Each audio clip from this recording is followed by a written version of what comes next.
Hello दोस्तों, हमारे YouTube channel पर आपका बहुत बहुत स्वागत है। जैसा कि आप सभी को पता है, एयर फोर्स स्कूल गांधीनगर में है जो teaching and non teaching staff की है जो वैकेंसीज निकली हुई है और उन वैकेंसी से संबंधित एक वीडियो बनाकर हमने अपने चैनल पर ऑलरेडी अपलोड कर दिया है। उस वीडियो में हमने संपूर्ण जानकारी दी है कि कौन कौन सी पोस्ट की कितनी वैकेंसी निकली हुई है, क्या क्वालिफिकेशन है, क्या एज आपकी रहने वाली है और आपका पे स्केल वगैरह क्या रहने वाला है। सारी जानकारी इस वीडियो के माध्यम से हम ऑलरेडी आपको दे चुके हैं और उसका लिंक है इस वीडियो के डिस्क्रिप्शन बॉक्स में आपको मिल जाएगा। आज हम इस वीडियो के माध्यम से आपको है जो इसका ऑफलाइन एप्लीकेशन फॉर्म है वो टीचिंग स्टाफ की वैकेंसीज का किस प्रकार से अप्लाई करना, पूरा प्रोसेस इस वीडियो के माध्यम से आपको है जो दिखाने वाले हैं।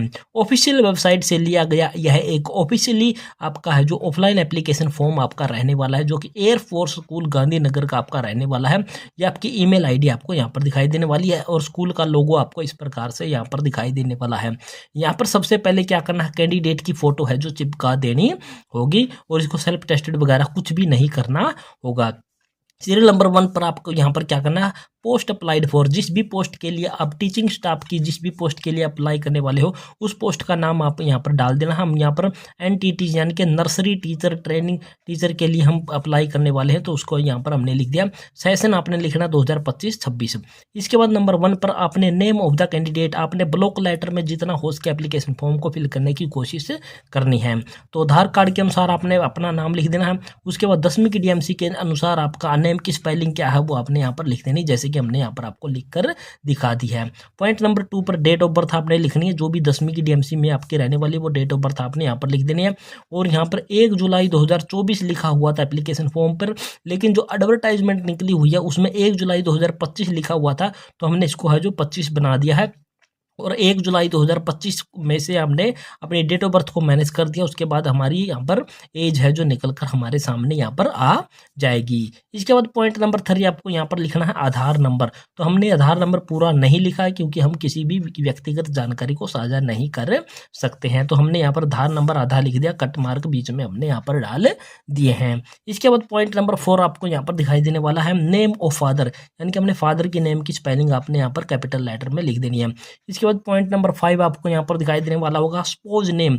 अगर आप यहाँ पर लेडीज हैं तो आपने यहाँ पर हस्बैंड का नाम लिखना है, अगर आप यहाँ पर जेंट हैं तो अपनी वाइफ का नाम आपने यहाँ पर लिख देना है, अगर आप अनमैरिड हैं तो इस कॉलम को आपने खाली छोड़ देना है। तो आपके पॉइंट नंबर 5 है जो कंप्लीट हो यहाँ पर हो चुके हैं। इसके बाद हम आपको है थोड़ा ऊपर करके लेके चलते हैं और पॉइंट नंबर 6 से आगे की जानकारी आपको है जो फिल करके दिखाते हैं कि पॉइंट नंबर 6 से आगे की जानकारी आपकी क्या रहने वाली है। पॉइंट नंबर 6 पर आपको दिखाई देने वाला है कॉन्टैक्ट एड्रेस।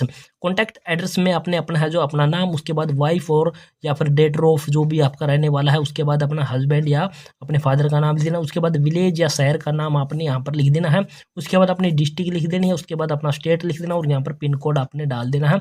पिन कोड भी हमने पूरा नहीं लिखा है क्योंकि ये सिक्योरिटी पर्पज से और यूट्यूब की पॉलिसी के अनुसार हम किसी की डिटेल को यहाँ पर है जो शो नहीं कर सकते हैं। इसके बाद ईमेल आईडी को भी हमने पूरा नहीं लिखा है, ईमेल आईडी आपने यहाँ पर लिख देना है, कॉन्टैक्ट नंबर अपना यहाँ पर लिख देना है और उसके बाद व्हाट्सएप नंबर भी आपका यहाँ पर आपने लिख देना है। तो हमने यहाँ पर क्रॉस करके पूरा है जो कॉन्टैक्ट नंबर हमने नहीं लिखा है। इसके बाद अपने पॉइंट नंबर 7 आपका रहने वाला है मैरिटल वैवाहिक स्थिति। अगर मैरिड है तो आपने मैरिड पे टिक मार्क लगा देना, अनमैरिड है तो अनमैरिड पर आपने टिक मार्क लगा देना।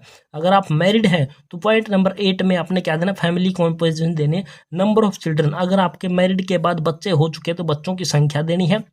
उसके बाद स्कूल में अगर वो पढ़ने वाले हैं तो स्कूल का नाम लिख देना है और कौन सी कक्षा में बच्चा वो पढ़ रहा है उस बच्चे की कक्षा को आपने यहाँ पर लिख देना है। तो ये पॉइंट नंबर 8 है जो आपके यहाँ पर क्या है कंप्लीट हो जाते हैं। इसके बाद आ जाता है आपका पॉइंट नंबर 9 जो कि आपका रहने वाला है एजुकेशनल क्वालिफिकेशन से संबंधित। इसके बाद पॉइंट नंबर 9 हमारा यहाँ पर क्या है शुरू हो जाता है, जो कि एजुकेशनल क्वालिफिकेशन हमने यहाँ पर शुरू करनी है, जो कि 10वीं कक्षा से लिखना हमने शुरू करना है। तो हम यहाँ पर क्या लिख दिया, टेंथ के में कौन कौन से सब्जेक्ट थे उन सब्जेक्ट के नाम हमने यहाँ पर लिख दिए, कौन से साल में 10वीं कक्षा पास किया उसका साल लिख दिया, कितने टोटल नंबर थे और कितने प्राप्त किए हैं वो लिख देने हैं, उसके बाद परसेंटेज कितनी बनती है वो हमने यहाँ पर लिख देनी है। इसी प्रकार से 12th क्लास की डिटेल आपने लिखनी है। अगर आपके पास ग्रेजुएशन है तो ग्रेजुएशन की, पोस्ट ग्रेजुएशन है पोस्ट ग्रेजुएशन ही, इसके अलावा जो भी क्वालिफिकेशन आपके रहने वाली है उनकी डिटेल आपने यहाँ पर है जो आगे आपको यहाँ पर देते रहना है। इसके बाद आपको आगे चल के दिखाते हैं, जो कि आपका आ जाता है पॉइंट नंबर 10। पॉइंट नंबर 10 आपका जो रहने वाला है वो क्या है, professional qualification and CTET की डिटेल आपने यहाँ पर देनी है। अब जिस भी पोस्ट के लिए आप अप्लाई करने वाले उससे संबंधित आपने प्रोफेशनल जो क्वालिफिकेशन क्या प्राप्त की है। जैसे कि हम एनटीटी की पोस्ट के लिए अप्लाई कर रहे हैं तो हम यहाँ पर टीचर ट्रेनिंग की हमने क्या है, डिप्लोमा है, सर्टिफिकेट है, उसकी डिटेल हम यहाँ पर लिखेंगे। तो यहाँ पर हमने लिख दिया एनटीटी। उसके बाद कौन कौन से सब्जेक्ट एनटीटी में थे वो हमने लिख दिया, ऑल रिलेटेड सब्जेक्ट जो भी एनटीटी में हमारे होते हैं वो सारे लिख दिए हमने। पासिंग ईयर लिख दिया, टोटल मार्क लिख दिया, ओब्टेन मार्क लिख दिया, और उसके बाद परसेंटेज हमने यहाँ पर लिख दी है। इसके बाद सी टेट या एस टेट, गुजरात का एस्टेट या फिर सी टेट आपका सेंट्रल टीचर एलिजिबिलिटी टेस्ट, ये आपका पास होना जरूरी होता है। तो हमने सी टेट लिख दिया, जो कि लेवल 1 का हमने पीआरटी सब्जेक्ट का, यानी कि लेवल 1 जो आपका हो जाए सी टेट में, उसमें प्राइमरी टीचर की वैकेंसीज में जो भी अप्लाई करते हैं वही एनटीटी में भी आपका यहाँ पर काम करने वाला है।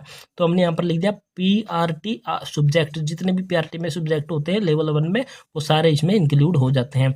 पासिंग ईयर लिख दिया, कितने टोटल नंबर होते हुए 150 नंबर का होता है, उसमें से कितने नंबर आते हैं वो हमने लिख दिया। उसके बाद परसेंटेज हमने यहाँ पर है जो लिख दी है। पेज नंबर 1 पर आपके थे 10 पॉइंट। उसके बाद पेज नंबर 2 हमारा शुरू हो जाता है, जो कि हमारा पॉइंट नंबर 11 से शुरू होता है, कंप्यूटर्स क्वालिफिकेशन। अगर आपके पास कंप्यूटर से संबंधित कोई भी जानकारी है तो उसको यहाँ पर आपने कंप्यूटर की जानकारी आपने यहाँ पर दे देनी, अगर नहीं है तो आपने यहाँ पर क्या है, नो लिख देना है। पॉइंट नंबर 12 आपका है प्रोफेशनल एक्सपीरियंस। अगर आप जिस भी पोस्ट के लिए आप अप्लाई करने वाले हो टीचिंग लाइन में, अगर उस पोस्ट का आपके पास कोई भी एक्सपीरियंस है तो आपने उस वर्क एक्सपीरियंस की डिटेल आपने यहाँ पर फिल कर देनी है। अगर नहीं है तो आपने सिंपली यहाँ पर क्या है, नो लिख देना है, क्योंकि इसमें एक्सपीरियंस की कोई भी डिमांड है जो नहीं की गई है। अगर आपके पास है तो लिख देनी है, अदरवाइज इसको आपने क्या है, खाली छोड़ देना है। इसके बाद आ जाता है आपका पॉइंट नंबर 13, जो कि आपका स्पेशल इंटरेस्ट, हॉबीज, अचीवमेंट। आपका इंटरेस्ट क्या है, आपकी हॉबीज क्या है, या फिर आप विशेष अचीवमेंट आपकी क्या रहने वाली है, उसके बारे में डिटेल हमने देने। तो हम टीचिंग लाइन से संबंधित एप्लीकेशन फॉर्म अप्लाई कर रहे हैं तो हम यहाँ पर क्या लिख दिया, हमने टीचिंग लिख दिया कि टीचिंग हमारी क्या है, एक हॉबी रहने वाली है। इसके बाद पॉइंट नंबर 14 आपका आ जाता है लैंग्वेज नॉन, कौन कौन सी भाषाओं का आपको ज्ञान है। तो हमने क्या थी, हिंदी और इंग्लिश की भाषा का हमें ज्ञान था। जो दोनों की दोनों लैंग्वेज हमने पढ़नी आती है तो दोनों पे हमने इस प्रकार से टिक मार्क लगा दिया। लिखनी भी दोनों की दोनों आती है तो दोनों को टिक मार्क, और पढ़नी भी हमने, बोलनी भी हमें दोनों आती है तो हमने इस प्रकार से लिख दिया। अगर आपको कोई भाषा बोलनी नहीं आती तो उसके सामने आपने क्रॉस का निशान लगा देना है, अगर आती है तो इस प्रकार से टिक मार्क आपने है जो लगा देने हैं। पॉइंट नंबर 15 आ जाता है वेदर सफरिंग, किसी भी प्रकार की कोई मेडिकल प्रॉब्लम से आप जूझ रहे हैं, किसी बीमारी से जूझ रहे हैं तो उस बीमारी का नाम वगैरह है जिसकी डिटेल हमने यहाँ पर देनी है, अदरवाइज यहाँ पर भी आपने क्या है, नो लिख देना है। इसके बाद आ जाता है आपका सेल्फ डिक्लेरेशन। इस सेल्फ डिक्लेरेशन में आपने कुछ नहीं करना, सिर्फ इसको पढ़ना मात्र होता है। और उसके बाद क्या करना है, सेल्फ डिक्लेरेशन पढ़ने के बाद अपने सिग्नेचर यहाँ पर कर देने, कैंडिडेट के जिस डेट में एप्लीकेशन फॉर्म फिल कर रहे हो वो डेट आपने यहाँ पर डाल देनी है। और इस बॉक्स में आपने कुछ भी नहीं करना, फॉर ऑफिस यूज ओनली आपका ये रहने वाला है। तो ये 2 नंबर का है, 2 पेज का आपका है जो एप्लीकेशन फॉर्म हो, जो इस प्रकार से क्या है आपका पूरी तरह से हमने क्या है, फिल करके आपको दिखा दिया। अब आपने इसके साथ क्या क्या चीज़ें लगानी है, आईडी के तौर पर आपने इसके साथ क्या लगाना है, आधार कार्ड की सेल्फ अटेस्टेड कॉपी लगा देनी है, और एड्रेस के तौर पर अपना रेजिडेंस सर्टिफिकेट लगा देना है। और इसके साथ साथ जितने भी क्वालिफिकेशन आपके 10th है, 12th है, ग्रेजुएशन है, या फिर एनटीटी, या फिर कोई भी बीएड है, डीबीटी है, या फिर सी टेट, एच टेट जो भी आपका रहने वाला है उसकी सेल्फ अटेस्टेड कॉपी आपने इसके साथ है जो अटैच करके इसको लगा देनी है। फिर इसको आपने एक बंद लिफाफे में भेजना होता है, और उस लिफाफे को आपने किस प्रकार से तैयार करना वो भी आप यहाँ पर देख सकते हो। तो सबसे पहले आपने यहाँ पर ऊपर क्या लिखना है, यहाँ पर ऊपर आपने लिखना है application for the post of, जिस भी पोस्ट के लिए आप अप्लाई करने वाले हो, जैसे कि एनटीटी के लिए या TGT Sanskrit, TGT Hindi, TGT math, जिस भी पोस्ट के लिए अप्लाई करने वाले उस पोस्ट का नाम आपने यहाँ पर लिख देना। ये वाला कॉलम है एंड कैटेगरी, ये आपने लिखने की कोई ज़रूरत नहीं है, इसको आपने खाली छोड़ देना। ये हमारे पास पहले से प्रिंटेड एक एप्लीकेशन फॉर्म था, लिफाफा था, तो इसलिए हमने ये पहले से लिखा हुआ, आपको कैटेगरी देने की कोई ज़रूरत नहीं है। यहाँ पर आपने क्रॉस लगा देना अगर आपके पास पहले से ही प्रिंटेड इस प्रकार का लिफाफा आपके पास अवेलेबल हो। इसके बाद आपने यहाँ पर इस साइड में फ्रॉम के बाद अपना एड्रेस लिखना होता, खुद का, कैंडिडेट का नाम, उसका हस्बैंड या फादर का नाम, उसके अपना विलेज या शहर का नाम, अपने डिस्ट्रिक्ट, अपने स्टेट और अपना मोबाइल नंबर आपने यहाँ पर है जो लिख देना है। ये होती कैंडिडेट की भेजने वाले की डिटेल, जो भी इसको एप्लीकेशन फॉर्म को भेजने वाला होता है। इसके बाद आ जाता है आपका ये वाला एड्रेस। ये वाला एड्रेस आपने बहुत ही ध्यानपूर्वक तरीके से भरना होता है, क्योंकि अगर ये वाला एड्रेस आपने गलत कर दिया तो आपका एप्लीकेशन फॉर्म है वो नहीं पहुँच पाएगा और आप इस भर्ती में शामिल नहीं हो पाओगे। तो आपने यहाँ पर क्या लिखना है, 2 के बाद लिखना है the executive director air force school Gandhinagar C/O head quarter SWAC, इसमें ब्रैकेट में UAF, और इसके बाद एयर फोर्स स्टेशन वायु शक्ति नगर लेकावड़ा गांधीनगर गुजरात 382042, ये पिन कोड आपने यहाँ पर डाल देना है। तो इस प्रकार से आपका ये बाहर वाला लिफाफा जिसके अंदर ये सारी चीज़ें आपको अंदर डालनी होती है, ये सारा एप्लीकेशन फॉर्म है, इस बंद लिफाफे में आपने बंद कर करके आपने जो इस एड्रेस पर इसके भेजने के तरीके आपके हैं, बाई हैंड भेज सकते हो, साधारण डाक से भेज सकते हो, स्पीड पोस्ट से भेज सकते हो, या फिर आप रजिस्टर्ड पोस्ट के माध्यम से भी आप इसको भेज सकते हैं। और इसको भेजने की जो लास्ट डेट आपकी रहने वाली है वो आपकी है जो 25 जनवरी 2025 आपकी है जो लास्ट डेट इसकी रहने वाली है। तो ये था पूरा प्रोसेस दोस्तों की जो एयरफोर्स स्कूल आपका गांधीनगर में रहने वाला है उसका ऑफलाइन एप्लीकेशन फॉर्म आपने किस प्रकार से फिल करना, वो पूरा प्रोसेस हमने इस वीडियो के माध्यम से आपको है जो करके दिखा दिया है। और आशा करते हैं हमारे द्वारा सिखाई गई है पूरी प्रक्रिया आपको पसंद आई होगी। पसंद आई है तो हमारे चैनल को आपने क्या कर देना है, सब्सक्राइब कर देना। सब्सक्राइब करने के साथ साथ वीडियो को अपने दोस्तों मित्रों के साथ आपने शेयर जरूर कर देना है। तो जय हिंद, जय भारत दोस्तों।